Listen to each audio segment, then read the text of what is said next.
bandido para mim na casa de souvenir. Para levar de souvenir ainda, né?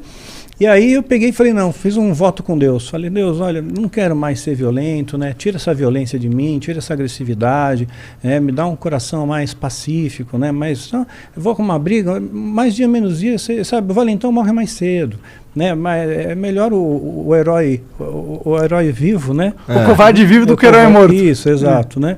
Então, eu peguei e fiz um voto com Deus. Agora, olha a questão da coisa. Bem que você faz, você rola uma prova, né? Sempre vem uma circunstância. Eu tinha feito esse voto, tinha uma semana, né? E assim, bateu uma semana, criou uma circunstância que me colocou à prova, para valer mesmo. Eu queria muito uma Bíblia de estudo, que era a tal de Thompson, né? Fui, comprei a Bíblia, estou voltando para casa, né? Minha esposa está dirigindo, eu estou no banco do passageiro, vendo a Bíblia todo feliz, né? Que legal, isso aqui, tem concordância, tem isso, tem aquilo, né? E nisso um cara fechou o nosso carro assim, de graça, veio, emparelhou e fechou, né? Outrora eu estaria espumando de raiva. Eu teria ido, eu fechava o carro dele, parava, pagava num tchaco, batia, mas eu estava sendo um tchaco, Já tinha me despojado das armas. Você tinha quantos anos? Nessa época, acho que uns 27 anos. Tava no auge então, né? Tava bem, 27, 28 anos, por aí. Aí peguei, né, o cara ficou, a minha esposa ficou brava. Eu fiquei calmo, eu não senti raiva. Eu falei, puxa vida, Deus transformou meu coração, né? Mudou aqui dentro, né? Minha esposa ficou com raiva, então ela meteu buzina no cara, farol, né?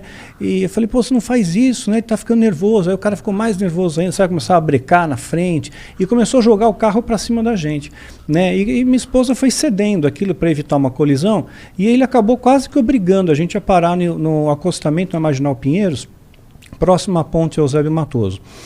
Aí o cara desceu do carro, bateu a porta assim, veio na nossa direção, full, babando, né? E minha esposa falou para mim, desce lá, Daniel, desce e dá um pau nesse cara. Eu falei, não, acabei de fazer um voto com Deus e paz, né? Como é que eu vou bater no cara, né? Não posso, né? Aí eu desci do carro humildemente, né? O cara pôs o dedo na minha cara, sabe? Falava perdigotos, me xingou, falou um monte de coisa. Fiquei quieto, né? Sabe? Fiquei quieto, baixei a cabeça, né? Não fiz nada. Aí eu peguei e falei, tá bom, olha, falou tudo, me xingou, beleza, né? Pedi desculpa para ele, sei lá, se a gente fez alguma coisa, me desculpa aí. Ele pegou e falou para mim o seguinte, né? Tá bom. Então vai embora, some nessa, tal, some, vou te pegar, deu uma ameaçada ainda. Eu peguei e falei, então vai em paz, tá? Que Deus te abençoe. Ele falou, Deus me abençoe? Eu falei, por acaso você é cristão? Né? Eu falei, sim, eu sou cristão. Eu odeio cristão. Eu detesto cristão, porque cristão é tudo crente, né? Crente é tudo vigarista. Daí tu foi meter uma porrada, né? Nele. Tudo vigarista. E ficou bravo, cara. O cara ficou bravo, né? Eu falei, não é todo mundo assim, não, né? Daí eu falei, Deus, me dá uma estratégia. Eu olhei para trás, para o carro, né? Para falar para minha esposa, pô, faz alguma coisa, né? Vem até aqui, tenta apaziguar. E ela só fazendo sinal, bate nele, colocando mais pilha ainda, né?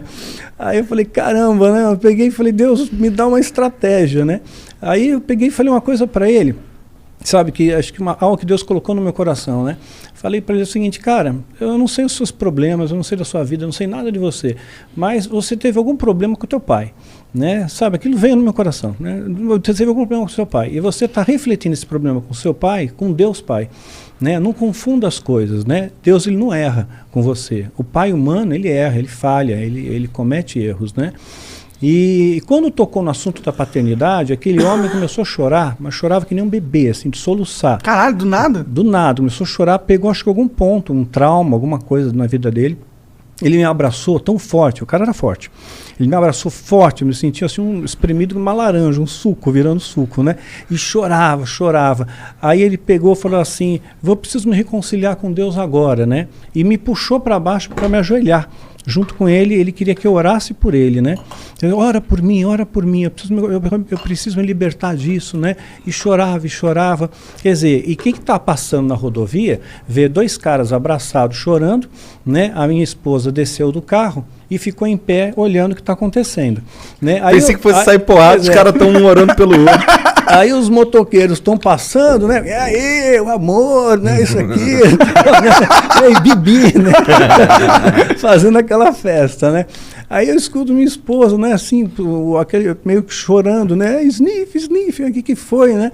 Eu olhei e falei, por que você está chorando? Ele falou assim, que coisa mais linda, que coisa mais bonita. Eu falei, fala para ele o que você disse há 5 minutos atrás, já a beleza, né, da coisa. Aí levantou, a gente se abraçou, fizemos uma oração juntos, né? E ela perguntou pro rapaz, por acaso você tem Bíblia? Pô, aquela Bíblia Thompson, cara. Ela não deu tua Bíblia. Eu tava juntando grana faz tempo, meu. Aí eu pensei, não, a Thompson não. Tudo menos a Thompson, né? Aí eu falei, o cara vai dizer que tem, claro, né? Ele já foi cristão, tudo, ele tem Bíblia, né? E aí ele falou, não tem, eu tô sem Bíblia. Aí ela falou pra mim, você não sente dar a Bíblia pra ele? O cristão tem essa mania de, você sente né?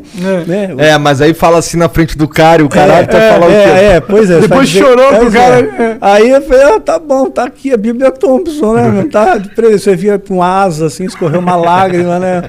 E foi embora. 3 anos depois, olha que mundo pequeno, eu fui ministrar um seminário em Botucatu, né? E aí o pastor auxiliar daquela igreja era esse mesmo rapaz. Ele estava com a minha Bíblia Thompson ainda, só não pedi de volta que estava rabiscado, né? Mas, assim, porra, legal. Então é legal. Transformou a vida do cara ali, né? Acabou ficando legal. Caraca, acabou voltando cara. pra Deus ali. Que história maluca essa aí, né? Da hora. Isso tudo porque o cara era brabo no Kung Fu. Pois é, depois que ele foi eu sou da paz. Mas tu chegou a competir? Competi. Na época que eu praticava arte marcial, não tinha a federação, a federação de Kung Fu. Hoje tem.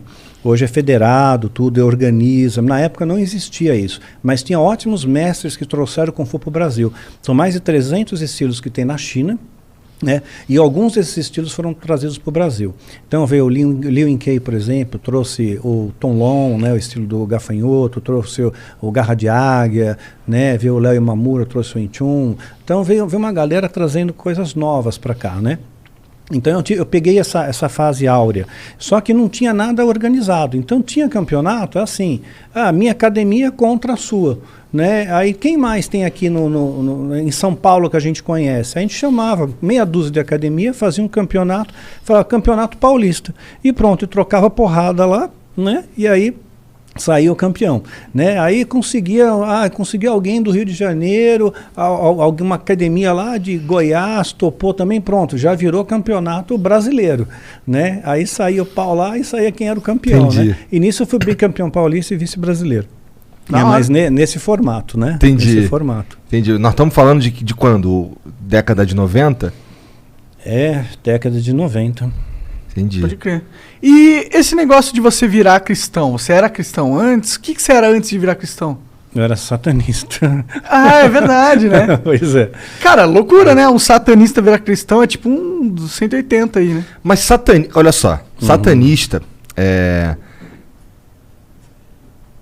a religião satanista que pelo menos eu vi por aí as pessoas falando e que eu li na internet algumas coisas sobre e tal, tem muito mais a ver com culto a si mesmo do que culto a Satã.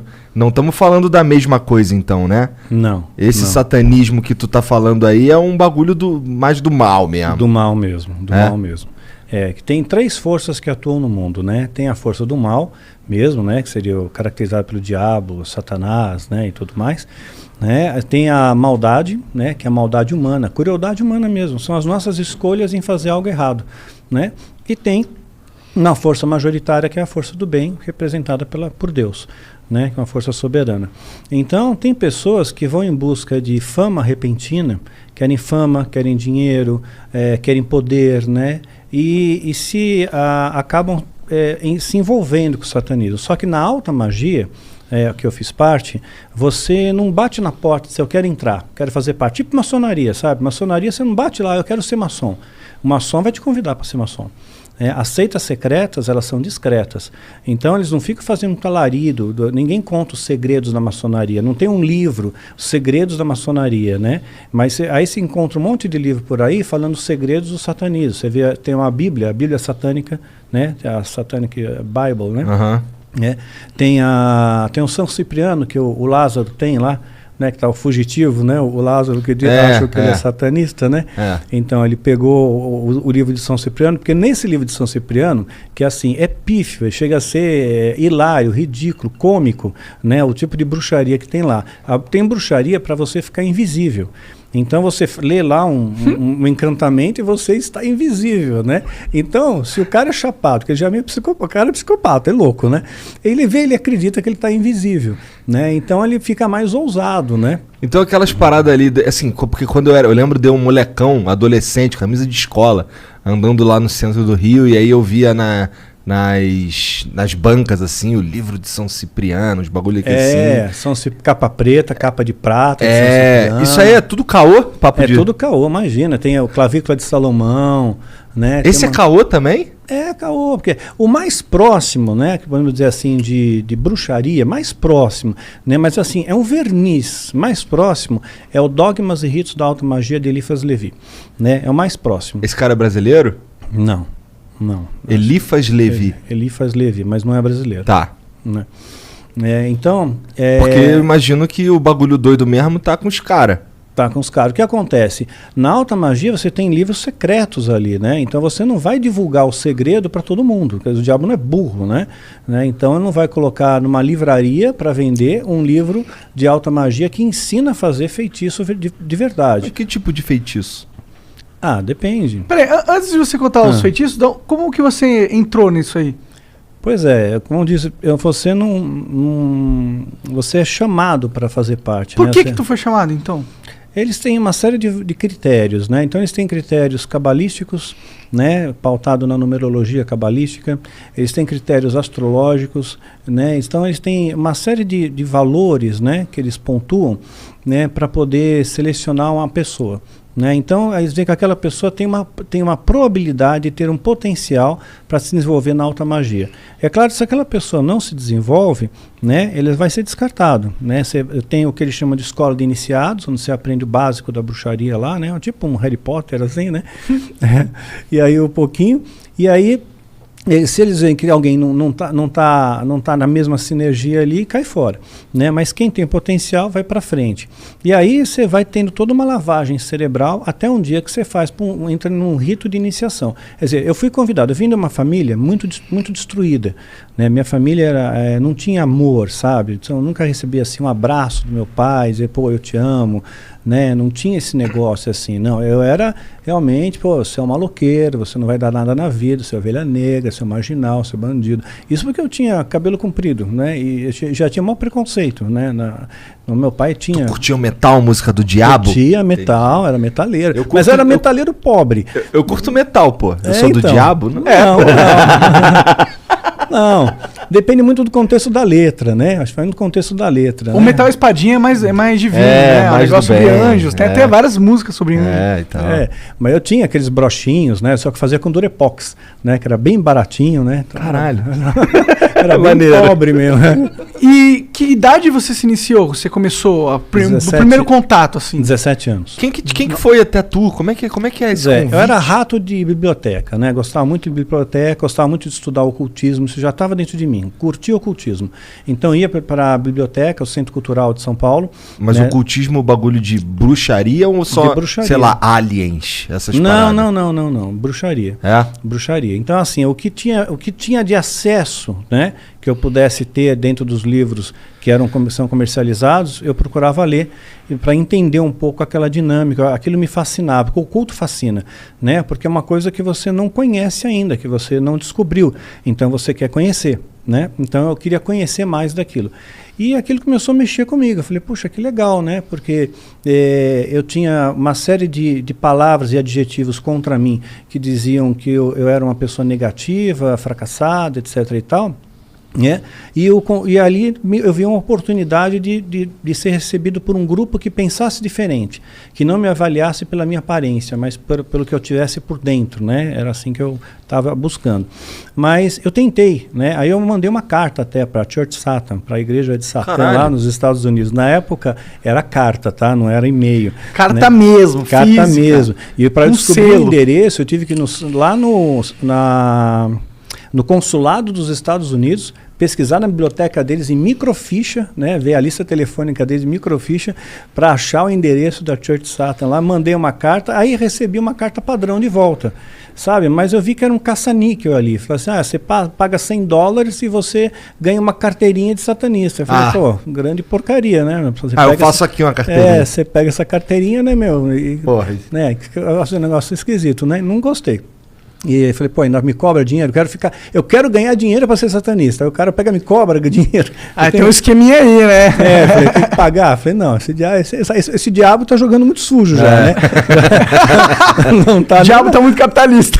Tá capitalista, Se né? for pra dar dinheiro, eu vou na igreja. Pois é, porque a igreja... Salve pessoal da igreja. No final das contas parece tudo a mesma coisa. Mas sabe que no final das contas chega na mesma coisa?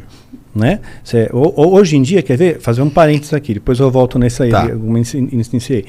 O que faz a pessoa entrar no satanismo? Ele quer dinheiro, ele quer poder, ele quer glamour, ele quer beleza. Quer ser aceito.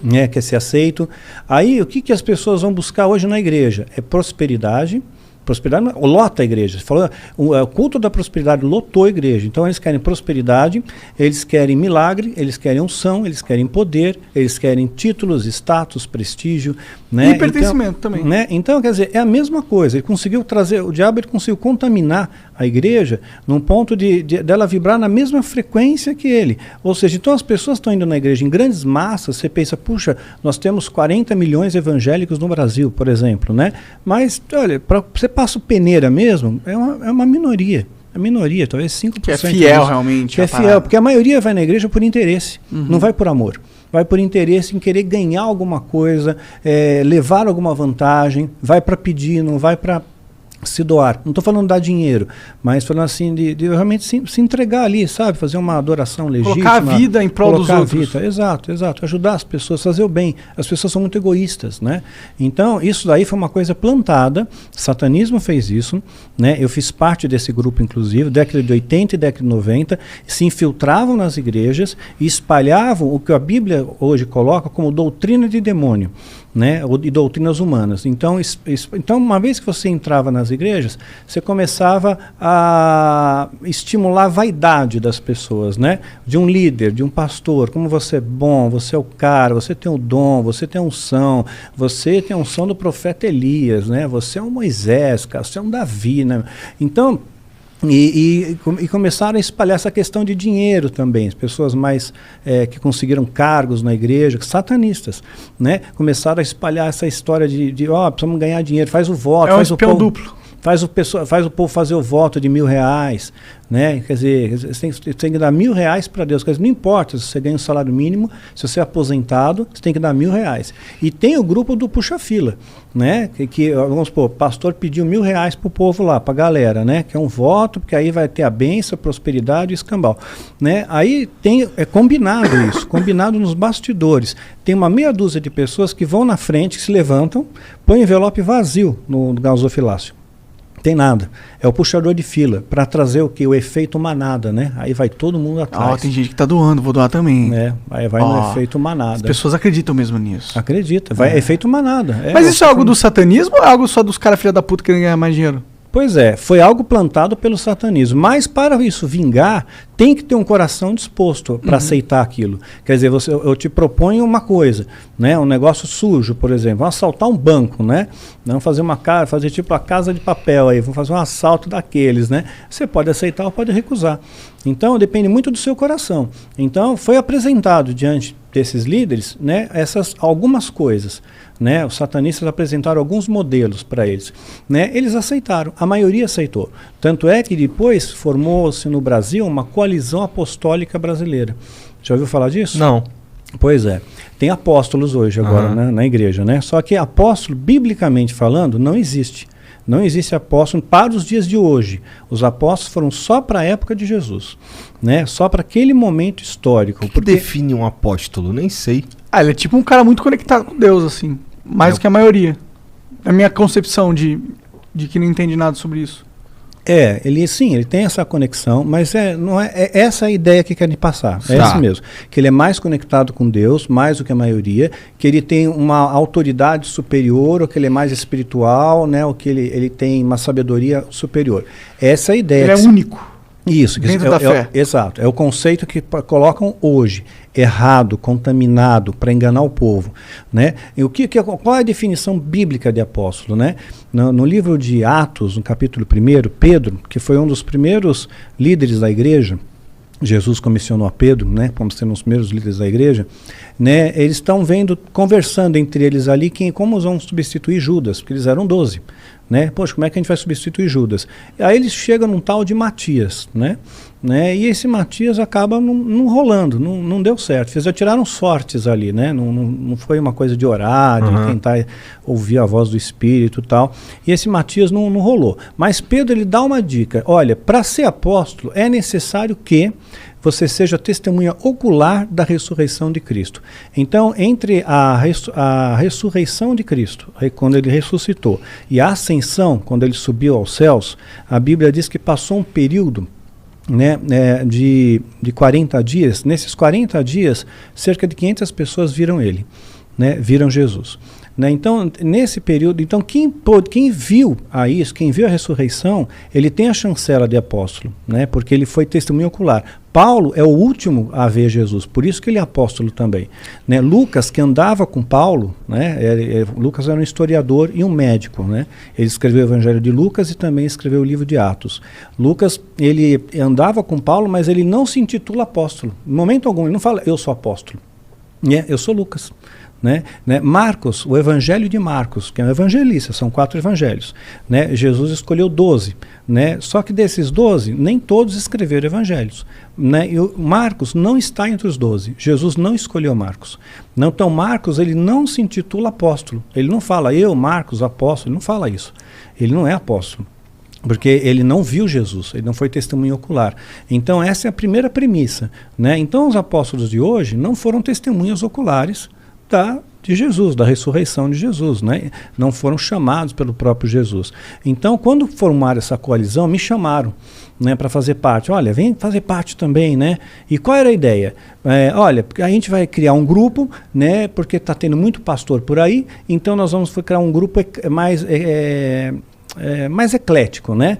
Então mais superior. Então as pessoas, nós vamos vender imagem para o público, para o povo, de que quem estiver debaixo de uma cobertura apostólica, e esse negócio de cobertura é outra palhaçada, a cobertura apostólica, né, está mais protegido, quer dizer, o demônio não pode pegar, o demônio não pode atacar, porque aquele apóstolo está orando por você, mediante um pagamento. Né? Entendi. Tinha igrejas que tinham cobertura apostólica, que pagavam carnê para o apóstolo.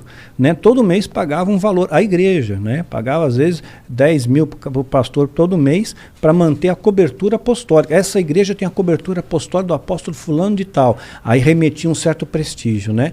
Então, essa coalizão apostólica no Brasil, ela vê... Quando me convidaram, eu falei, não, gente, mas isso aqui está errado. E eles falaram para mim, nós sabemos que está errado, mas o povo não sabe. Né? O povo não sabe, e assim, a gente precisa ter uma autoridade maior aqui no Brasil, né? Isso depois que já estava convertido? Convertido, isso eu já estava, nesse momento eu já estou inserido no sistema evangélico, né? Eu já estou dando palestra, já estou escrevendo livro, já estou nessa dinâmica, né? Então não existe esse lance de apóstolo. Eu consigo imaginar alguns nomes que estariam nesse grupo aí. Consigo imaginar. Chuta aí um, então. Não é nem Edir Macedo. O Edir Macedo, ele não se titula apóstolo. Você vê? Ele disse, ele é o bispo. Ele é bispo. Ele é bispo. Quem se intitula apóstolo? Tem o apóstolo, aí aquele quem do saiu, chapéu. Veja só, o Valdomiro, que é o apóstolo Valdomiro, né? Ele era da igreja do Macedo. Né? Então o que ele quis dizer com isso? O Macedo diz, eu sou bispo. Então ele fala, não, agora eu sou apóstolo. E ele era da mesma igreja. Saiu, sou apóstolo. O R.R. Soares não diz que ele é apóstolo, ele é missionário. Ser missionário, né? Mas aí tem alguns que querem se destacar mais, né? E tem uma Todo mundo pode virar apóstolo? Como que é a regra de quem vira apóstolo? Hoje em dia, a regra é você fazer parte de uma máfia gospel. Entendi. É isso, né? Então, a máfia gospel te convida para fazer parte daquilo, né? Virou entre aspas, uma seita. Na boa, né? Foi uma seita. Né? E aí você vem para cá e aqui nós vamos te orientar como ganhar dinheiro do povo. O negócio é saquear dinheiro. Porque se a igreja pensasse realmente no povo, para pensar quanto que o Edir Macedo gastou de milhões de dólares para construir o Templo de Salomão. Sabe? Uma obra faraônica. Sabe? Tem lá a Catedral da Fé no Rio, gigantesco também. Pois é, mas nada se compara ao Templo de Salomão. Eu nunca vi o Templo de Salomão. Eu passei em frente. Eu pensei que a do Rio fosse maior. Olha, eu acho que... Eu não conheço a do Rio, sinceramente, eu não conheço. Muito grande. Então, mas o Templo de Salomão... Põe aí o Templo de Salomão pra gente, Tiãozão. Ele é gigantesco, né? E tem uma estrutura, assim, ele trouxe árvores de Jerusalém, ele trouxe pedras de Jerusalém. Caralho, é alto, caralho. E por dentro, não sei se vai ter alguma foto por dentro. Bom, é bonito o negócio. Cabe 5.000 pessoas sentadas, né? Caralho. Então ele é monstruoso, é gigante esse templo. Parece até uma construção italiana essa porra. Aí o que acontece? Aqui, isso aqui deve ser. Se parar pra... olha aí, Caralho. gigantesco. Né? Porra, eu acho que o do Rio é maior. Bota o do Rio aí, Catedral da Fé. Eu acho. Então agora imagina, o que foi investido aqui. Puta que pariu. A Catedral da Fé acho que é a maior. Eu acho que é a maior também. Sei não, hein? Mas é bem mais feia também. Empatou aí. É porque a arquitetura não é tão... Não chama tanto atenção, mas nossa, é grande. Isso aqui por dentro, cara, parece o Maracanã. É muito grande. Tem patamares, assim, de cadeiras. Muito grande. Agora imagina, né? Se esse investimento fosse feito, por exemplo, vamos melhorar a condição do povo? Vamos investir no hospital? Vamos construir um hospital. Padrão Einstein, cara. Com dinheiro investido aqui, padrão Einstein, padrão sírio-libanês. Né? Então, de graça para todo mundo. De graça, né? Quando a Igreja Católica começou a colonizar o Brasil, os índios e tudo mais, começaram a abrir hospitais. Tem hospital hoje, Hospital São Camilo, né? São não sei o quê, né? Então, eles começaram a abrir hospitais. Então fizeram uma atividade positiva, né? E a igreja evangélica teria essa oportunidade também, porque entra muito dinheiro, então quer dizer, virou templo é dinheiro, né? Não é mais a questão podemos pegar esse dinheiro aqui, vamos fazer um hospital, vamos abençoar o povo, né? Vamos dar assistência médica para quem não pode pagar, vamos fazer um preço menor, vamos fazer um convênio, né, da igreja aqui, para os membros da igreja, mas não tem isso. O negócio é só pegar dinheiro, e não querem saber se você tem, se você não tem, se você está devendo, se você é aposentado. Lucro pelo lucro máximo. Mas você está falando da sua trajetória dentro. No começo foi como? Como foi subindo escalão dentro da igreja satânica ou dentro do satanismo? Porra, eu queria saber como é que o cara chegou em tu. Então, aí que tá. Eu peguei, mandei essa carta para a Church Satan, me mandaram de volta uma carta padrão. Aí eu peguei, né, respondi para eles, falei, não tenho dinheiro, não tenho $100 para te mandar, né, eu não tenho grana. Né? Então, quer dizer, e aí, tudo em inglês, né? Então eu pedi para alguém fazer para mim, eu pedi um colega fazer para mim. Aí mandei de volta. Pensei que não ia receber mais nada deles. Passou um tempo, mandaram outra carta para mim. Disseram, ok, preencha essa ficha aqui pra gente. Né? Tinha uma ficha a preencher e tinha umas 3 fotos que eu tinha que anexar, né? 3 fotos minhas. Aí coloquei as fotografias, né? Preenchi, mandei. Né? E passou bastante tempo, né? Eu pensei até que eles nem tinham recebido. Passou quanto tempo? Uns 4 meses. Entendi. Né? Uns 4 meses. Aí, de repente, um dia eu estou no Centro Cultural, São Paulo, estava lendo o livro, né? Veio do meu lado um cara, né? Um cara bem vestido, tal, bem afeiçoado, né? Assim, e eu não posso dar pista para dizer quem é, né? Mas então... É famoso? É famoso? É uma pessoa conhecida. Caralho, Uma pessoa conhecida. Luciano Huck, eu tô ligado. Não, a idade não bate. Ih, caralho. Coisa sobre o capeta aí.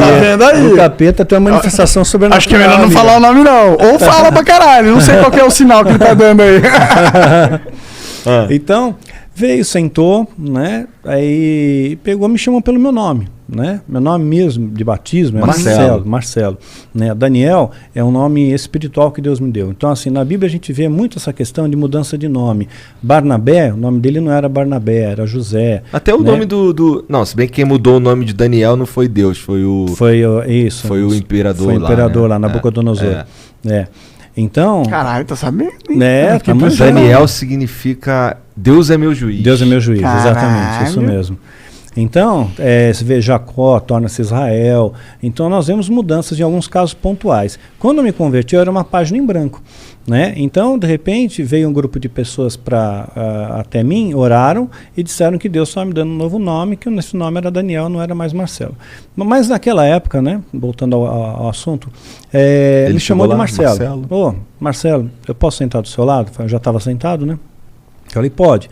Assim, no primeiro momento, o que eu pensei, né, eu praticava arte marcial, né, estou com 17 anos de idade, né, ainda tinha aquele ímpeto de violência dentro de mim, né, eu não estava bem vestido, né, eu estava do meu jeito, sabe, eu pegava a jaqueta de jeans, jogava na água sanitária, na Cândida, né, desmanchava, rasgava, tal, então era tudo zoado, né, eu gostava de andar desse jeito. Aí o cara todo arrumadinho, né? Todo terno, tal, todo alinhado, né? Aí eu pensei, o cara deve ser gay, né? O cara ser gay, ele vai tentar me aliciar aqui, né? Eu já vou dizer pra ele que não vai rolar, né? Então ele veio, Marcelo, posso falar com você? Eu já falei, olha, é o seguinte, eu não curto, né? Tudo bem, respeito o teu lado aí e tal, mas eu tô aqui na minha. Não, mas não é sobre isso que eu vim falar com você, não. Você quer ser mesmo satanista? Aí me arrepiei inteiro, dos pés à cabeça. Como que ele sabia, né? Pois é, tinha foto. Né? Não, isso eu imagino, mas a sua cabeça na hora. Na hora, no primeiro momento, sim.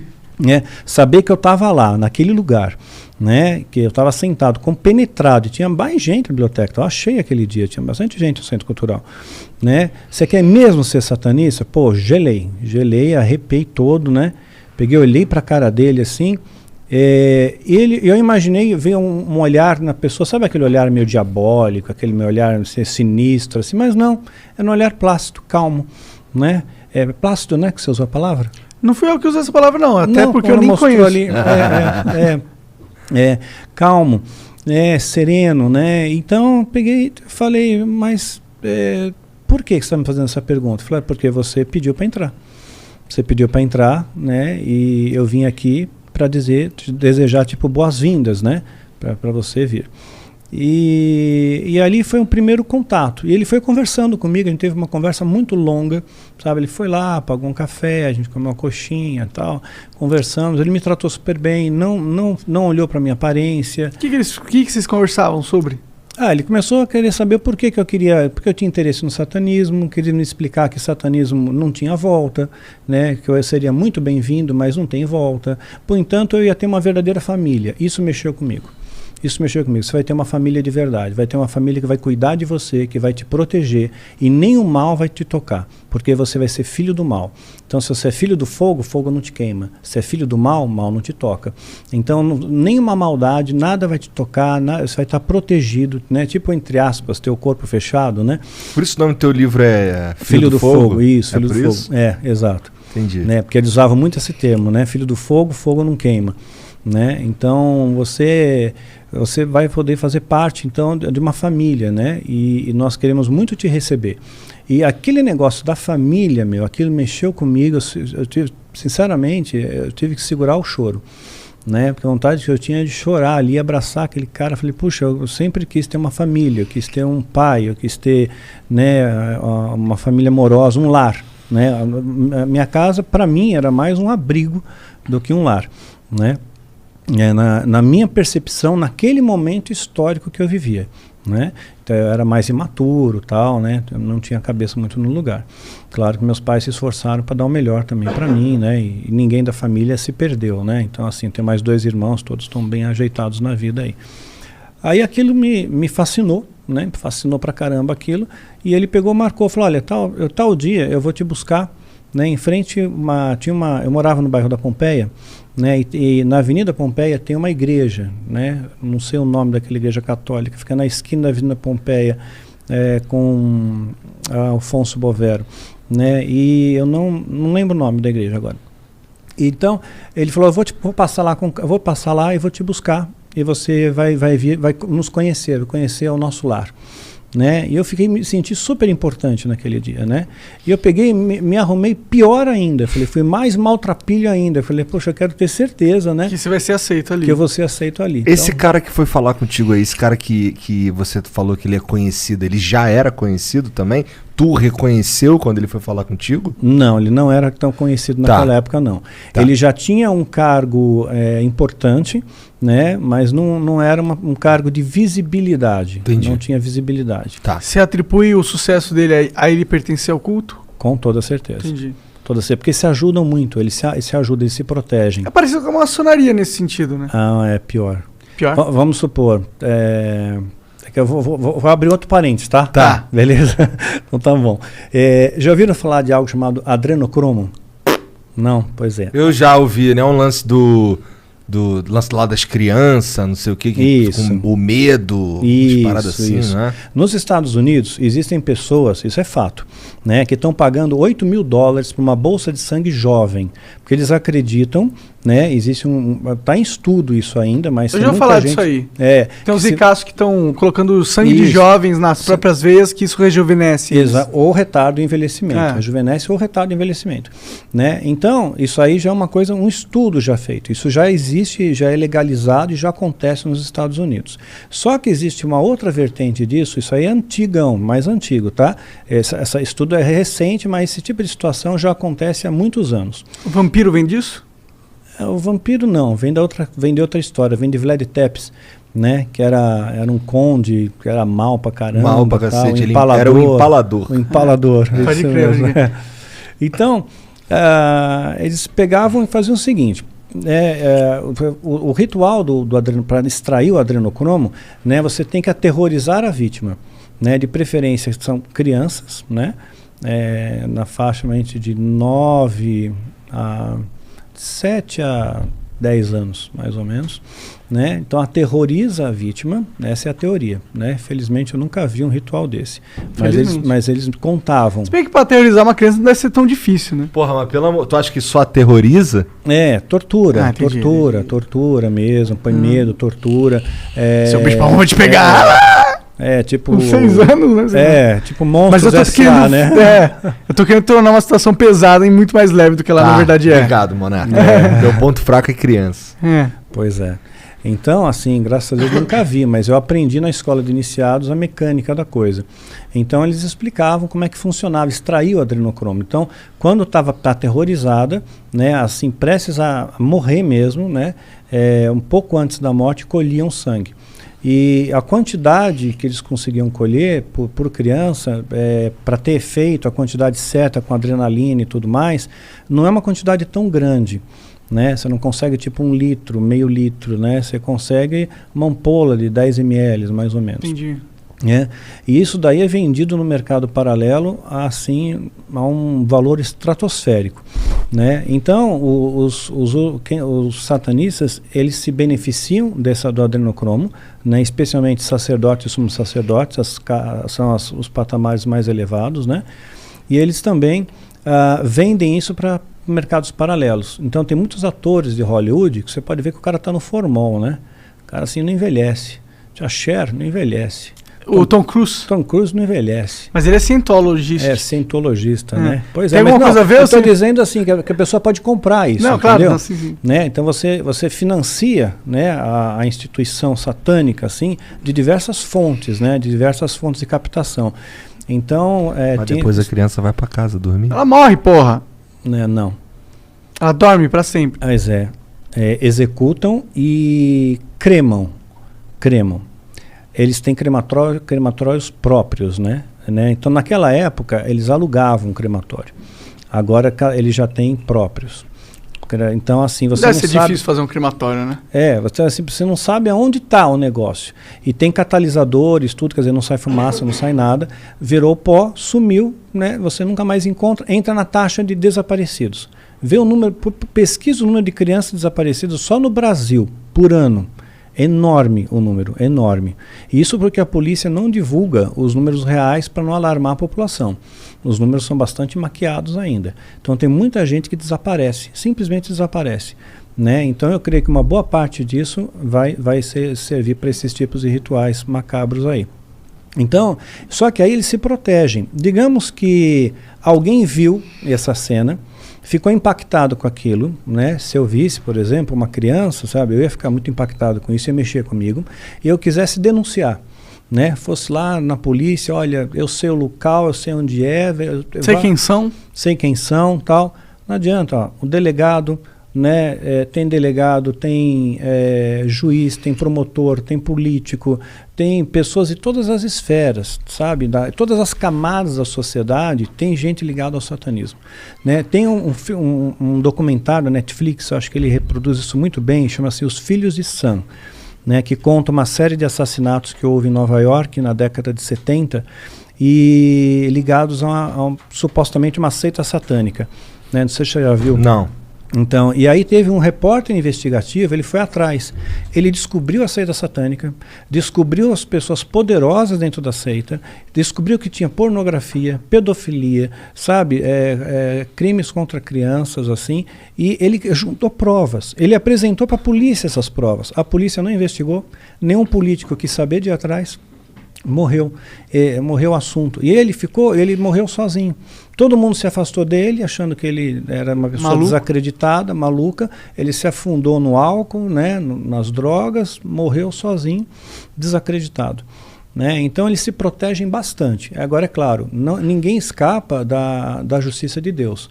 Quer dizer, as pessoas eles podem achar que estão protegidos, né, das questões sociais, assim, que eles se protegem bastante, mas não vão estar protegidos da mão de Deus. A mão de Deus alcança eles e o que você semeia, você colhe. Teve isso é bíblico, algum caso de um satanista que se fudeu recentemente? Como assim, que... Se virou notícia, um cara que era famoso satanista e descobriram que ele tá fazendo maldades e o caralho. Não. Nunca ouvi nenhum caso assim real, né, de alguém que de fato... E aqueles ricaços lá dos Estados Unidos, eu não lembro o nome dele, mas rolou uma polêmica, o cara dava várias caronas pro Bill Clinton, era amigo do Bill Gates, e tinha um sistema de pedofilia aí, né? Steve Bannon? Não é Steve Bannon, não, eu não sei o nome. Esse cara, se não me engano, tem um filme sobre ele, não? Ou coisa. Eu acho que eu sei quem é, assim, eu não estou lembrando o nome. Mas Harvey Weinstein? Você vê que no final das contas não dá em nada. Mais ou menos, ele morreu, né? Ele era bilionário e foi enforcado na prisão, né? Pois é. Mas as coisas assim, talvez existem pessoas que fazem um serviço sujo, né? Mas quem está comandando os cordéis, né? Alta cúpula, isso daí. Quem é a alta cúpula do satanismo? É difícil de eu te explicar isso. São 13 famílias, na verdade, né? 13 famílias extremamente poderosas. Estão na nota do dólar? Tá. A nota do dólar tem 13 flechas ali, simboliza as 13 famílias também. Tem uma coruja na nota de dólar também. Essa coruja eu nunca vi, cara. Tem, ela é pequenininha, tá bem no cantinho da nota de dólar. E o olho que tudo vê? O olho que tudo vê, ele vem do olho de Horus, remonta lá do Antigo Egito, né? O que é essa pirâmide acima da pirâmide? Então, mostra o olho que tudo vê, que ele é soberano, que ele está enxergando todas as coisas, né? Mas é um símbolo dos Illuminati. Não tem a ver com o satanismo isso? Tem a ver com o satanismo, porque o Illuminati é um braço do satanismo. É um braço. Caralho. Tanto é que na base da nota da pirâmide, que está na nota de dólar, né, tem uma data lá, está em número romano, né, 1776, eu acho, né, que é a data que a seita Illuminati foi fundada. Então tem muita coisa na nota de dólar e tem uma coruja. Aí, por que uma coruja? Porque a coruja é uma ave que ela representa a sabedoria, né? Mas é uma ave noturna. Então é a sabedoria da noite, sabedoria das trevas, né? Entendi. Então essa é a ideia, essa é a pegada. Pá, caralho. Aí eu fui nessa com o cara, né? O cara foi me buscar. Né? Como foi lá o primeiro dia primeiro dia, né? Eu não vou dar nem muitas características do carro, porque até pelo carro as pessoas vão saber quem é. Caralho, e se eles descobrissem quem é esse cara? O que aconteceria de verdade? Porra nenhuma, né? Bom, com o cara, com ele não, mas eu ia ter um pouco de aborrecimento. Imagino. Não, Né? você proteja, claro. Eu ia ter um pouco de aborrecimento. Né? Não que eu tenha, hoje eu cheguei num patamar da minha vida que eu não tenho medo de nada. Sinceramente, diante de Deus, não tenho medo de nada. Né? Mas eu queria evitar aborrecimento, quero viver o que a vida tem para me oferecer, né? Perdi meu filho, perdi minha esposa, né? Então, continuar batalhando aí. Mas é uma visão boa, otimista da vida. Tua esposa, inclusive, obrigado mais uma vez por estar aqui, porque, tua esposa se foi recentemente. Tudo, sim, né? sim, pouco mais de 3 semanas, né? Mas ela estava sofrendo muito, e ela pedia para Deus isso, ela falava, Deus me leva por causa do aperto do nosso filho, né? Ela me leva tal, porque eu tenho muitas saudades do Micael. Ela ainda pedia, ela falou, eu queria assim, dormir e acordar no céu. E foi o que rolou, né? E foi o que rolou, exatamente. Ela foi deitar, né? Teve uma parada fulminante, assim, e morreu dormindo, sabe? Sem dor, sem nada. Então isso me conforta. Isso me conforta ver que, poxa, de certa forma, era um pedido que ela fazia sempre, né? Eu falava, não, eu discordava. Não, espera, né? Vamos nós dois juntos, né? Ela falou, não, mas eu não estou aguentando, eu não aguento esperar, né? Teu filho se foi faz uns 2 anos. 2 anos e meio. 2 anos e meio. Pois Tá. é. Mas vamos voltar lá pro lance lá do cara, no primeiro dia. Aí não veio, falar do carro. Aí veio um carro, né? Posso dizer que era um carro de luxo da época, né? Tá.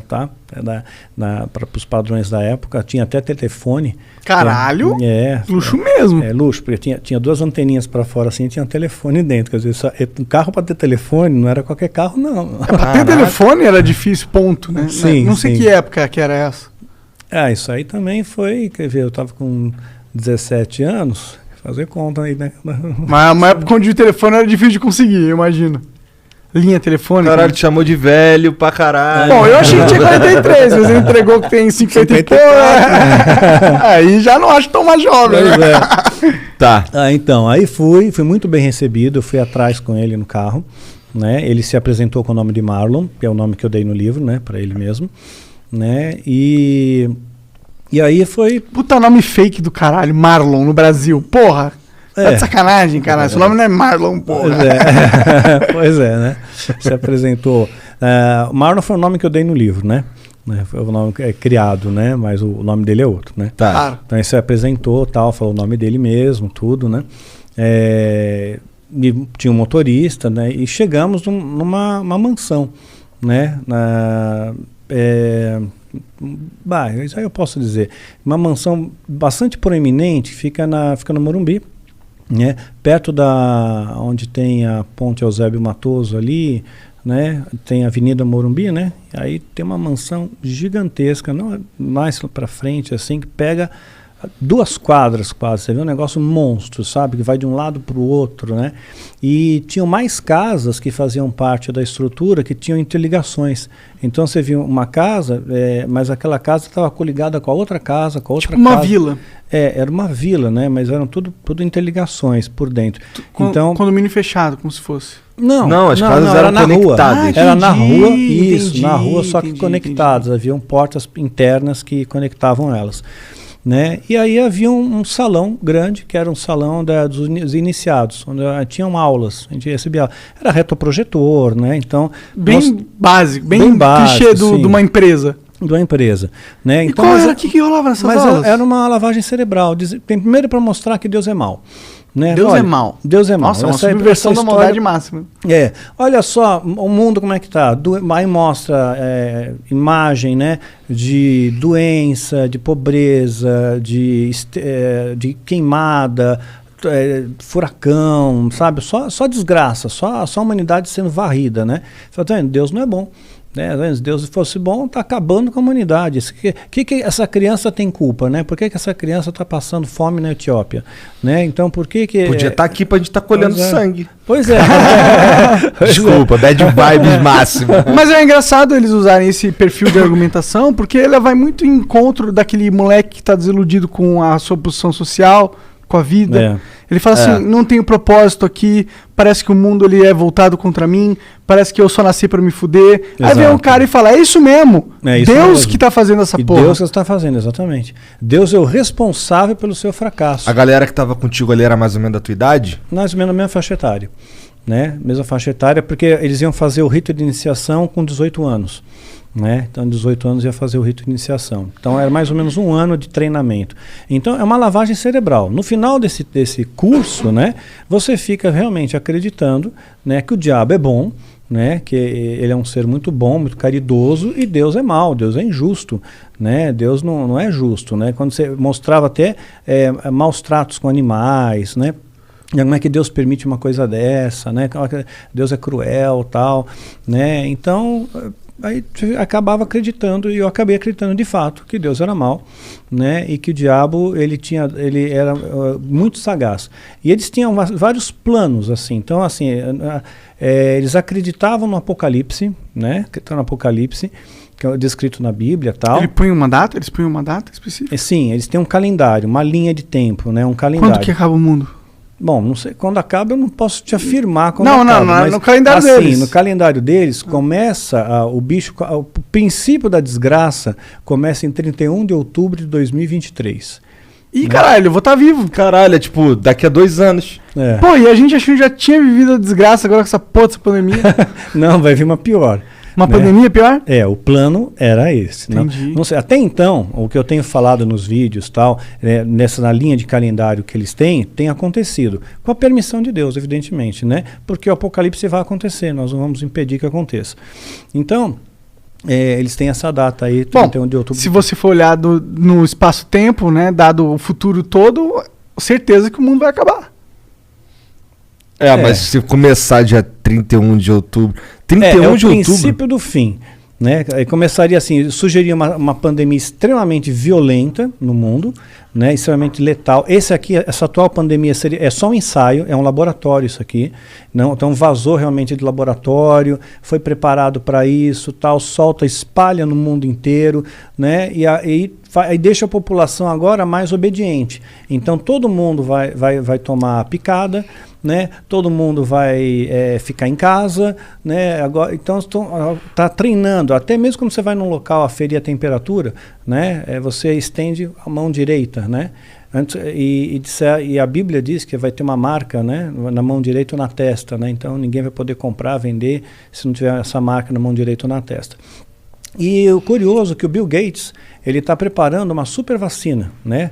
Uma mega vacina que ele pretende lançar em 2023, no segundo semestre de 2023. E ele já cantou a bola que vai ter uma próxima pandemia. Ele já tinha falado em 2016 que ia ter uma pandemia, em 2015 ele falou, que ia ter uma pandemia muito violenta no mundo. Né? Na verdade, ele falou que o pior perigo da humanidade seria uma pandemia.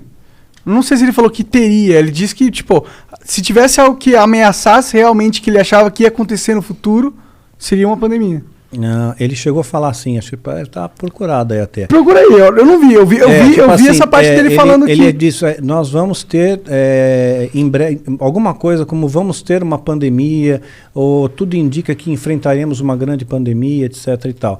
Aquela revista Economist, né, eles são muito assertivos também, eles acertam muito bem. Eu fiz um vídeo meu chamado Decifrando Códigos, né, peguei essa capa e decifrei. Tem um monte de códigos ali, a gente decifrou os códigos e falava direitinho, né? Em 2020 começaria a pandemia, né? Falava de Tóquio, da Olimpíada de Tóquio que ia ser cancelada, uma série de fatores, que o Trump não seria eleito, né? Reeleito, e eles acertaram, assim, uma grande parte. Tu fez um vídeo disso? Fiz um vídeo, decifrando códigos. De onde vem esse... Códigos. Onde que está a cartilha que te ensina se faz que códigos são esses? É uma questão de você entender os parâmetros, né? Digamos, se eu falar para você 2, 3, 5, 7, qual o próximo número? Né? Aí se você entende o código, você vai dizer, poxa, são números primos, o próximo é 11. Né? Então você tem que entender a mecânica por trás. Uma vez que você entende o conceito, né, você consegue decifrar os códigos. Então você tem que entender, digamos, a matemática. Né? Se eu falasse isso para o matemático, ele já bate de cara, é 11, é número primo. Né? Agora você fala para uma outra pessoa, a gente confunde um pouco, é natural, você confunde, você não sabe. Né? Então, mas quando ele conhece, é detentor do código, do conhecimento, para ele fica mais fácil. Entendi. Né? Então, o Bill Gates está fazendo um pool, né, com várias indústrias farmacêuticas, fazer uma super vacina, né, que vai ser a mãe das vacinas, que vai acabar com todas as cepas de gripe, né, que tenha todas as variantes, inclusive da gripe espanhola. Caralho. E ele pretende, né, inclusive acrescentar nisso, né, varíola, peste negra, sabe, essas grandes pandemias que solaparam a humanidade, né? E se ele tem êxito nisso, essa vacina vai ser obrigatória. Vai ser obrigatória. E ele já desenvolveu um carimbo, né, pode pesquisar nisso, e esse carimbo, ele coloca na sua mão direita, ele tem uma substância que chama luciferase, né, que é fluorescência, né? Pô, esse nome mesmo parece muito clichê. Clichê. É que Lúcifer quer dizer portador de luz. Entendi. Né? Então, luciferase quer dizer algo que emana luz.